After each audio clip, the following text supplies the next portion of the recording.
¿Qué tal? Soy el padre Ricardo Aguilar, doctor en teología bíblica. Sean bienvenidos a una sesión más donde comentaré el texto del Evangelio que la liturgia nos propone para el próximo domingo. Bien, pues para este domingo, cuarto del tiempo ordinario, vamos a leer el texto del Evangelio según San Mateo, capítulo 5, versículos 1 a la primera parte del versículo 12, correspondiente a las bienaventuranzas. Le he puesto como título a este comentario, Dichosos serán ustedes, una invitación a escalar la montaña y descubrir el secreto de la alegría. Comenzamos.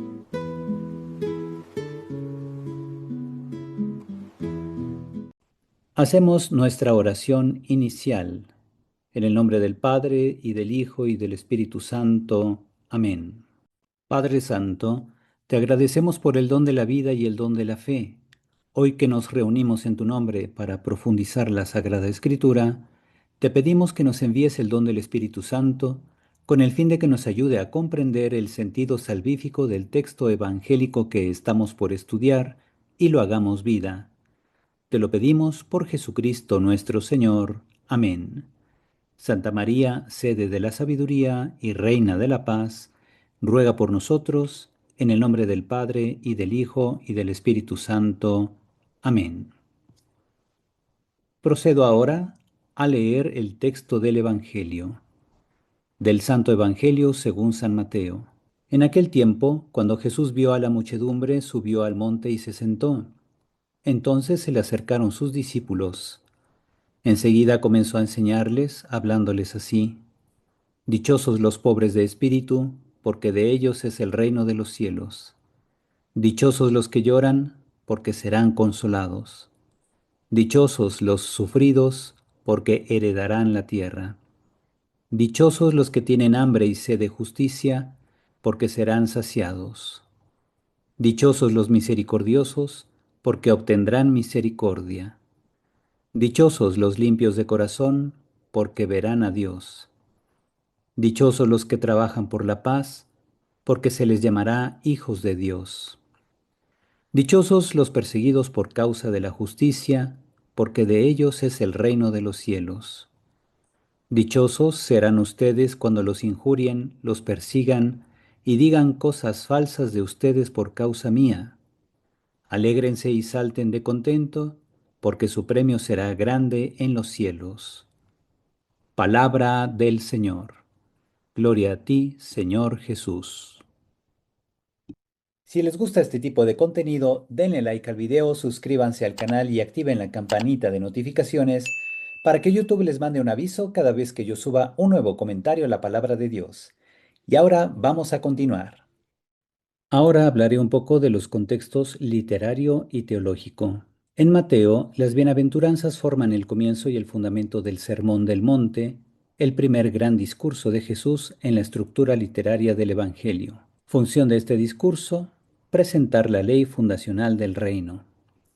Su contexto inmediato: Jesús sube a un monte, similar a Moisés en el Sinaí, lo que establece la función literaria de la nueva ley. Jesús, por tanto, es un nuevo Moisés. Su audiencia, principalmente los discípulos de Jesús, y, por extensión, la comunidad cristiana. Énfasis: las bienaventuranzas son predominantemente espirituales, por ejemplo, pobres en espíritu, hambre y sed de justicia. El propósito de las bienaventuranzas es que sirven como el programa ético y la constitución del reino de los cielos. Definen quiénes son los ciudadanos del reino y cuáles son sus valores y actitudes fundamentales, contrastándolos con la Torá y las expectativas judías tradicionales. La comunidad de Mateo, la mayoría proveniente del judaísmo, muy probablemente, podría estar lidiando con su identidad tras separarse de la sinagoga. Mateo les ofrece un relato fundacional que les da una nueva identidad como verdadero Israel. La comunidad mateana no era una secta cismática del judaísmo, sino que se tenía que ver como el legítimo heredero y continuador de la historia de salvación de Israel. Al situar las bienaventuranzas al inicio del Sermón del Monte, Mateo presenta a Jesús como un nuevo Moisés que entrega al pueblo la interpretación definitiva de la ley de Dios. Al poner en labios de Jesús frases como pobres en espíritu, hambre y sed de justicia y los mansos, el evangelista espiritualiza y eleva el estándar ético del movimiento. Él da elementos para una moral interna. Las bienaventuranzas definen los valores espirituales y el carácter interior que debe tener el ciudadano del reino de los cielos, un carácter que supera la justicia de los escribas y fariseos. El enfoque se centra en depender totalmente de Dios. Ahora procedo a explicar matices del texto griego, idioma en que originalmente San Mateo escribió su evangelio. En el versículo 3, ser pobre de espíritu, tojoito pneumati, significa poseer la actitud de los anawim, es decir, de los pobres de Yahvé, que se mencionan en Isaías, los Salmos y otros profetas del Antiguo Testamento. En Isaías 61:1 leemos: El Espíritu del Señor Yahvé está sobre mí, porque Yahvé me ha ungido, me ha enviado a anunciar la buena noticia a los pobres. Por la palabra pobres se escribe en hebreo anawim. Igualmente, en Isaías 66:2 leemos: En este, dice Dios, pondré mis ojos, en el humilde y abatido de espíritu. Uno es pobre de espíritu cuando reconoce que se carece de méritos o de suficiencia ante Dios. Además, porque se tiene un espíritu humilde y hay en el interior un vacío de orgullo, y porque se vive en dependencia absoluta con respecto a Dios, tanto para la vida diaria como para la salvación. En el versículo 6, la justicia, dikaiosune, es una categoría fundamental en Mateo. No alude a la justicia social en sentido moderno, sino a una vida conforme a la voluntad y a la Torah de Dios, tal como Jesús la interpreta. Tener hambre y sed de justicia significa desear cumplir activamente esa voluntad, incluso superando el celo de los fariseos.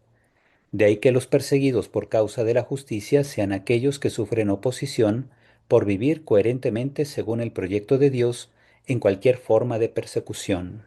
La pureza de corazón, hoikazaroite cardía, remite a la interioridad de la persona en su totalidad. Las prescripciones rituales del judaísmo deben encontrar su correspondencia en una coherencia interior auténtica, ya que una religiosidad meramente formal no basta para vivir la justicia del reino. Los constructores de la paz, hoi eireno poioi, del versículo 9, buscan una paz integral entendida como comunión con Dios y con los demás. En la tradición judía, la paz es condición para la venida del Mesías y casi un mandamiento. Quienes la promueven, comenzando por la reconciliación concreta con el adversario, son llamados hijos de Dios, pues imitan al Padre, que es fuente de toda paz. Finalmente, la persecución mencionada en los versículos 10 a 12, de una manera descriptiva, con la que se cierran las bienaventuranzas, anticipa un tema que Mateo desarrollará más adelante: el destino de los discípulos que, por fidelidad al mensaje y al estilo de vida de Jesús, debe afrontar oposición y sufrimiento, pero con la certeza de la recompensa escatológica. Ahora procedo al comentario y las enseñanzas. El objetivo de la vida es la alegría. Todos buscamos ser felices. El problema no es la búsqueda, sino la puntería. En hebreo, pecado se dice hatat, que significa errar el objetivo. Pecamos cuando por ignorancia apuntamos a la alegría, pero solo encontramos placer momentáneo.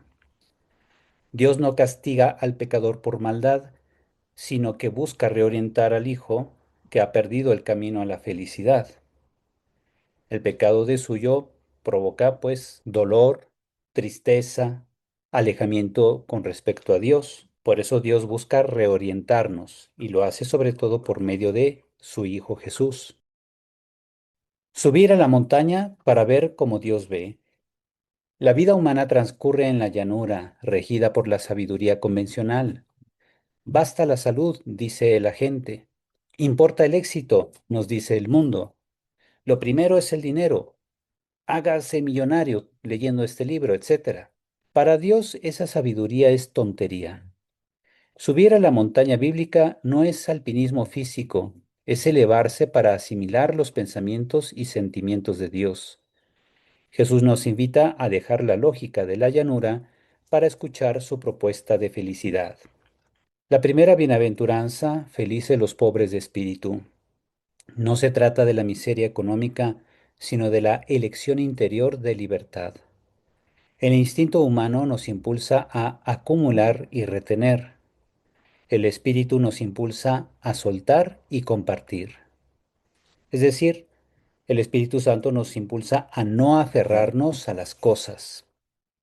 El verdadero pobre de espíritu es quien no guarda para sí los dones de Dios, sino que los transforma en amor y servicio, porque sabe que Dios es su todo. Solamente se fía de Dios, se abandona en Dios. La promesa de ellos es el reino de los cielos. Lo único que nos llevamos al final es el amor entregado. La segunda bienaventuranza, felices los afligidos o sufridos. Dios no quiere el dolor. Esta aflicción nace del amor, no del pesimismo. Es el dolor de ver un mundo lleno de injusticia, violencia y falsedad. La tentación es la indiferencia. El bienaventurado elige amar tanto que le duele el sufrimiento ajeno. La promesa, que serán consolados. Dios está del lado de los que aman y sufren por el reino. La tercera bienaventuranza, felices los mansos. Ser manso no es ser pasivo ni resignado, es tener fuerza bajo control. Basado en el Salmo 37, refrena la ira. La ira explosiva solo añade más violencia al mundo. El manso lucha por la justicia, con firmeza, pero sin agresión. Construye, no destruye. La promesa para los mansos es que heredarán la tierra, serán los arquitectos de una tierra nueva junto con Dios. La cuarta bienaventuranza, dichosos los que tienen hambre y sed de justicia. Hay que tener cuidado con la palabra justicia.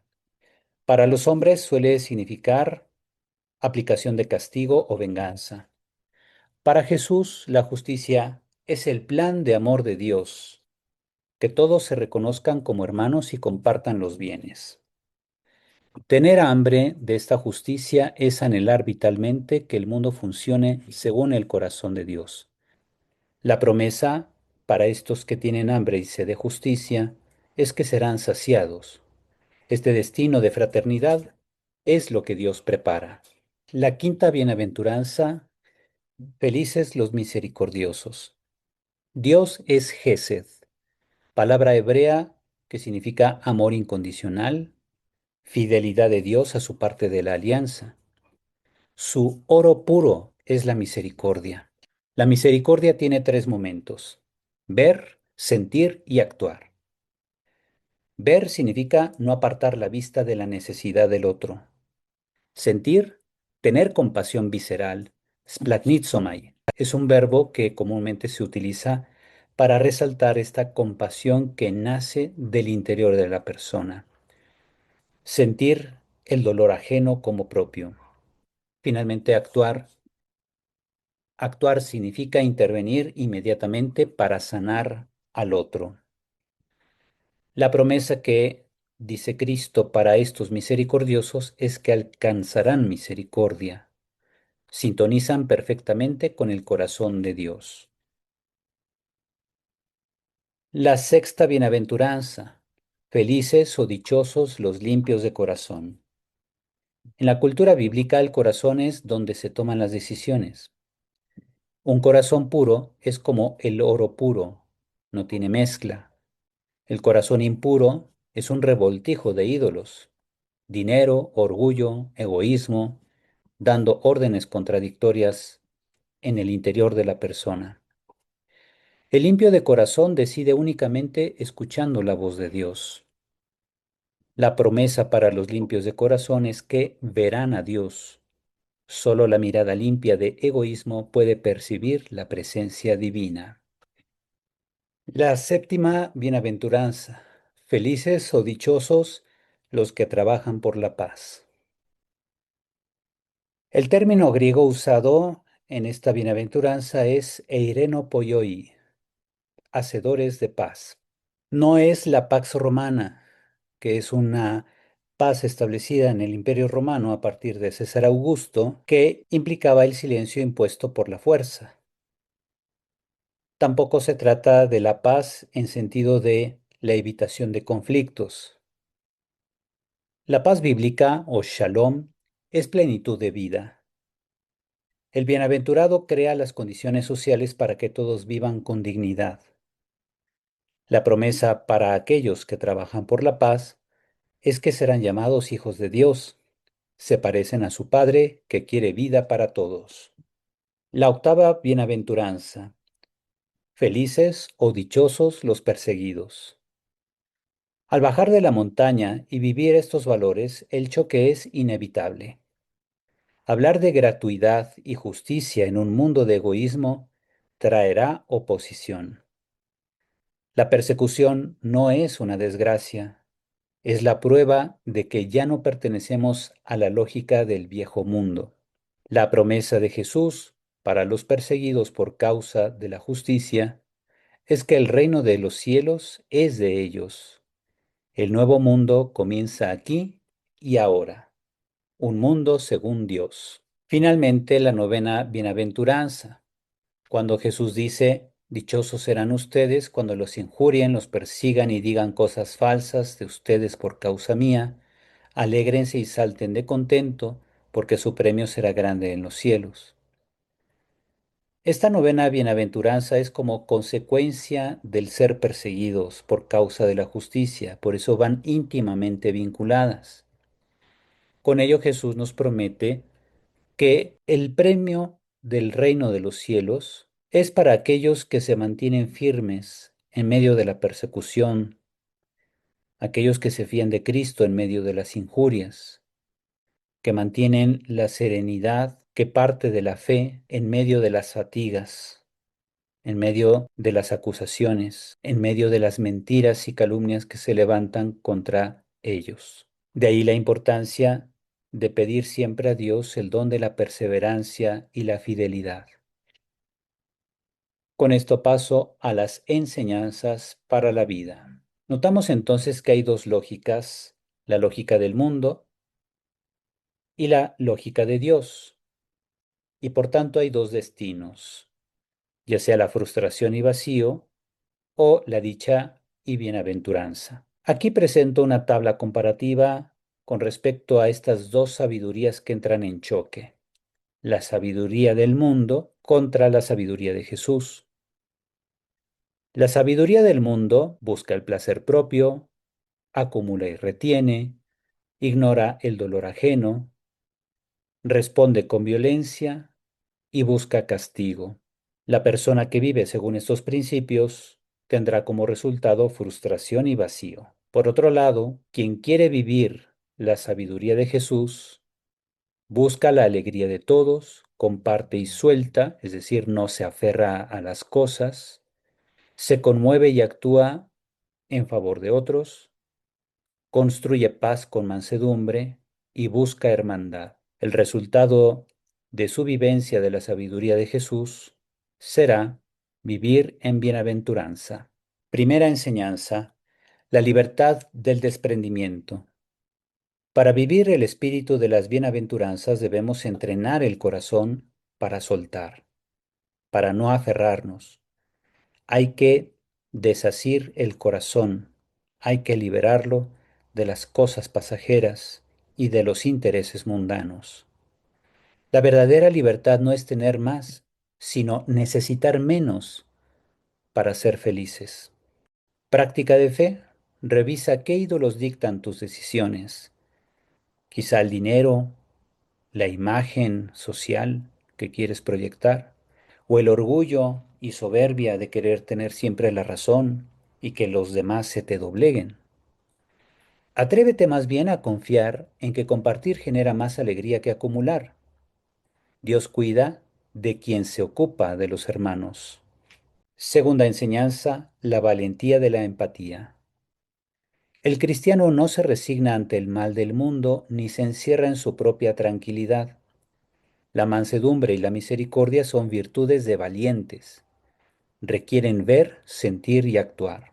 Práctica de fe para trabajar esta valentía. No apartes la mirada del sufrimiento ajeno. Transforma tu indignación ante la injusticia en obras concretas de paz. Sé un constructor en tu familia y comunidad. Tercera enseñanza, el cielo empieza hoy. No esperes a morir para entrar en el reino de Dios. Jesús promete el reino en tiempo presente. Dice, de ellos es el reino. Cuando vives amando, perdonando y compartiendo, traes el cielo a la tierra. Aunque el mundo critique tu nueva lógica, mantén la alegría. Eres portador del secreto de Dios para una humanidad feliz. Dichosos ustedes si se atreven a vivir así. Y con esto paso a la oración final. Concédenos, Señor Dios nuestro, adorarte con toda el alma y amar a todos los hombres con afecto espiritual. Por nuestro Señor Jesucristo, tu Hijo, que vive y reina contigo en la unidad del Espíritu Santo y es Dios por los siglos de los siglos. Amén. Y así hemos concluido con el comentario al texto del Evangelio que la liturgia nos propone para este cuarto domingo del tiempo ordinario. Espero pueda servir a todos ustedes para su vida espiritual y su impulso pastoral. Me despido dándoles la bendición. El Señor esté con ustedes y la bendición de Dios Todopoderoso, Padre, Hijo y Espíritu Santo, descienda sobre ustedes y permanezca para siempre. Amén. Cuídense mucho y hasta pronto.